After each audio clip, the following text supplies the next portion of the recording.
Look at now. Next concept is action and reaction forces acting on two different objects. Okay, lab activity are going to be explained to show that action and reaction forces acting on two different objects. So action and reaction, where we have been seen here, this is the Newton's third law of motion, right? So what does the Newton's third law of motion explains? For every action, there must be equal and opposite reaction. For every action, there must be equal and opposite reaction. It is referred as Newton's third law of motion. What is the generalized equation for Newton's third law? F12 is equals to minus F21. F12 is equals to minus F21. Okay. So what are the materials required here? Test tube, rubber cork, Bunsen burner. Materials required is test tube, rubber cork. Next one is Bunsen burner, laboratory stand and thread. These are the materials we require to perform this experiment. Test tube, rubber cork. Next one is Bunsen burner, laboratory stand and also thread. Okay. What is the main difference for test tube and boiling tube, Nana? Test tube, in this test tube, you can add little bit of liquids and you can have the chance of heating to a certain temperature using Bunsen burner. But boiling tube, in the sense, you have the chance of heating maximum liquids. Okay, maximum amount of proportion of liquid you can able to be heat up at a time. But in the test tube, you are adding only little bit of proportion of liquids. That is a slight difference. Test tube and boiling tube. Okay. Procedure is take a test tube of good quality glass and put small amount of water in it. So, first point is try to select a test tube. After selecting this test tube, add 2/3 proportion of water in it. Add 2/3 proportion of water in it. What is the formula for water? H2O. What is the formula for water? H2O. Place a cork cap at its mouth to close it. So you can able to see here a cork cap such that how it is being inserted, Nana? Look at here.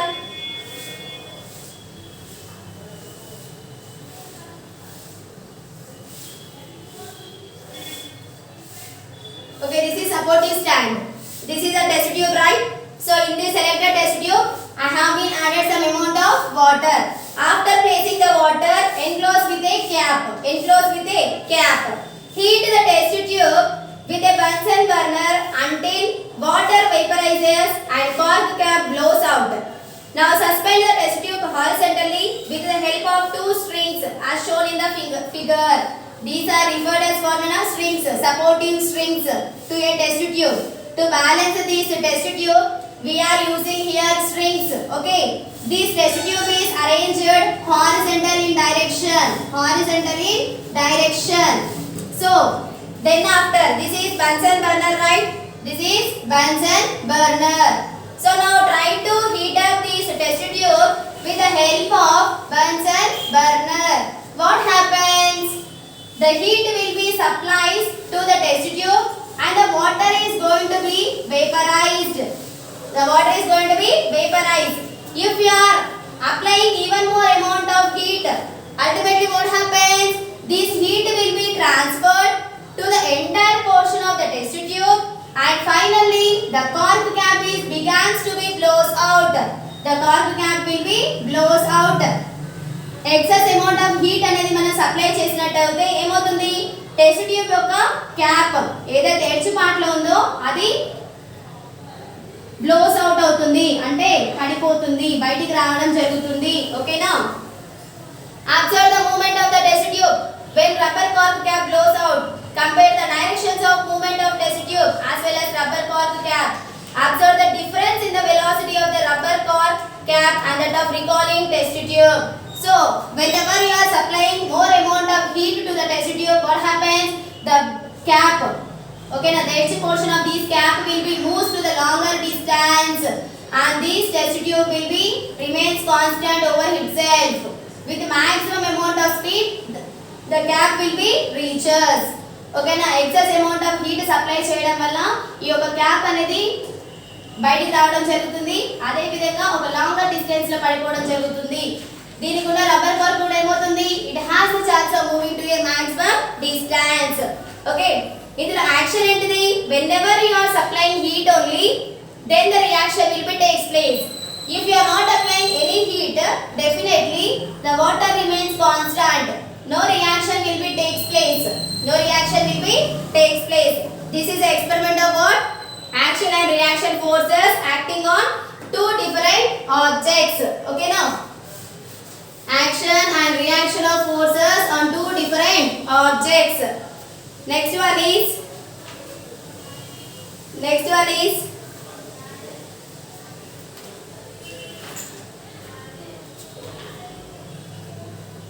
larger the mass, smaller the acceleration. Larger the mass and smaller the acceleration. Larger the mass. Larger the mass, smaller the acceleration. Larger the mass, smaller the acceleration. Acceleration. Larger the mass, smaller the acceleration. Apply a force on an ice block. It undergoes some acceleration. Now take a block of ice with greater mass but apply almost the same force on this ice block. Observe the acceleration. In both the cases, the object accelerates. But we can observe in the second case, it does not speed up as quickly as before. From the examples, what you have understood, the larger the net force, the greater the acceleration. If the mass of the body is constant and also the larger the mass, lesser the acceleration if a constant net force is applied. So in the first case I have selected an ice block. In the second case also have been selected large pieces of ice blocks. Usually if you are applying little bit of force to the first ice block, what happens? It accelerates or it changes its position to a longest path. But in the second case also I have selected the same ice block but it moves to a shorter distance. It moves to a shorter distance. That means less amount of inertia is acting. Less amount of inertia is acting on the second case. When we compare with first case, here you can expect high amount of inertia is acting. High amount of inertia is acting on the surface of the first ice block. According to Newton's principle, states that rate of change of momentum of an object is proportional to the net force applied on the object in the direction of the net force. So what does the Newton's second law explains? Rate of change of momentum. Rate of change of momentum is directly proportional to the net force acting on the surface of the object or applied object. So it is given as F net is directly proportional to delta P by delta T. Delta P by delta P. Delta in the sense change in momentum with respect to change in time interval. Change in time interval. This symbol indicates proportionality to. ఈ symbol ఏమంటాము, directly proportionality to. F net అంటే net force, delta P అంటే change in momentum, delta T అంటే change with respect to time interval. Delta P is the change in momentum of a particle. When the symbol of proportionality is removed, a constant is inserted in the equation. So as you are removing this proportionality symbol, you are getting a constant, that is F net is equals to K into delta P by delta T.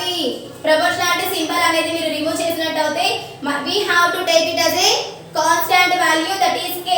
Delta P by delta T. The SI unit of momentum and times are kg meters per second. So what is the SI unit of momentum nana? Kg meters per second. This is the unit of momentum. The unit of force is so chosen that the value of constant K becomes 1.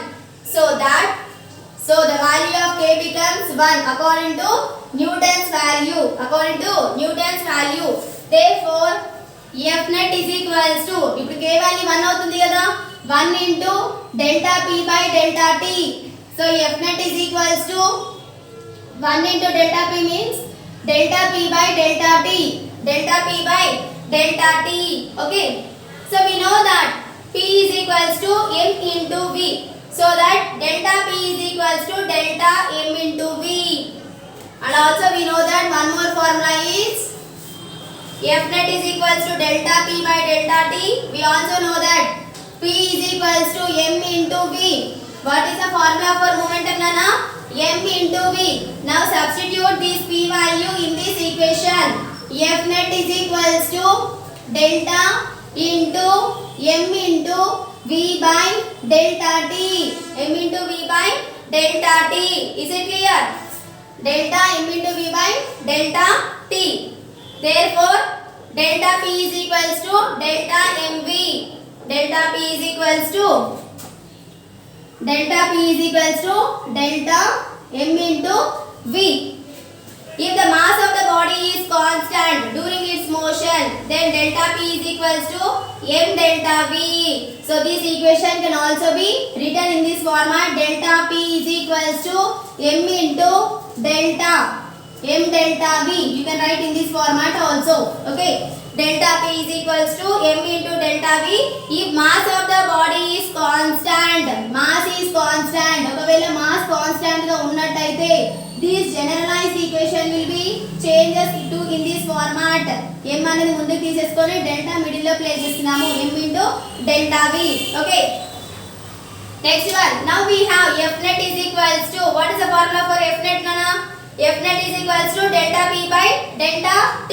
కానీ already మనకి ఏమొచ్చింది, delta MV by delta T కదా. So F net is equals to M into delta V by delta T. Okay, constant value M బయటికి తీసేసుకొని delta V అనేది separate గా రాసుకుంటున్నాము. F net is equals to M into delta V by delta T. We know that delta V by delta T is equals to A. And also we know that delta V by delta T equals to A. So delta V by delta T is equals to A undanukondi. So what you have to write? You have to substitute that value. So now tell me here, F net is equals to M into, in the place of delta V by delta T, write A na, M into A. So what is the equation we got here? F net is equals to M into A. Okay na, delta V by delta T equals to A వచ్చింది కదా, దాన్ని ఏమంటాము అంటే uniform acceleration అని కూడా పిలుస్తాము. ఏమంటాము? Uniform acceleration. Delta V by delta T equals to A ని ఏమంటాము? Uniform acceleration. Just you have to substitute that value near the place of delta V by delta T. This is the obtained equation. The above formula says that net force produces acceleration in a body in the direction of the force. SI unit of force are kg meters per second square. This unit has been named as Newton. 1 Newton is equals to 1 kg per meter square. 1 Newton is equals to how much? 1 kg meters per second square. What is the unit of force, Nana? Unit of force is newtons. Okay, this is the unit of force. Next one, 1 Newton is equivalent to 1 kg meters per second square. F net, remember the note, F net is equals to delta P by delta T. It is also called as universal formula that can be applied for any system, whereas F net is equals to NA. Can be applied only for a system with constant mass. Mass value అనేది constant గా ఉన్నట్టయితే మనం ఖచ్చితంగా ఏ formula use చేయాలి? F net is equals to M into A అనేది use చేయాలి. To solve the problems by using Newton's second law, the weight of the body is taken as mg. So weight calculate చేయాల్సిన టైంలో వచ్చినట్టయితే మనం ఏం తీసుకుంటాము? W is equals to M into G. ఓకేనా mass constant గా ఉన్నట్టు అయితే ఈ ఫార్ములాని ప్రిఫర్ చేయాలి వెయిట్స్ వచ్చినట్టయితే we have the chance of taking this formula weight is equals to m into small g. Okay, the weight of the body is taken as mg vertically downward. You learn more about this in this chapter gravitation. So what do you mean by the term gravitation? The force of attraction that exists between two bodies, two massive bodies everywhere in the universe. This is the larger the mass, smaller the acceleration. Excess amount of weights ఉన్నట్టయితే excess amount of acceleration అనేది ఉండాలి అంటే excess amount of inertia అనేది ఉండాలి. For lesser mass, less amount of inertia is supplied or applied on a specified object.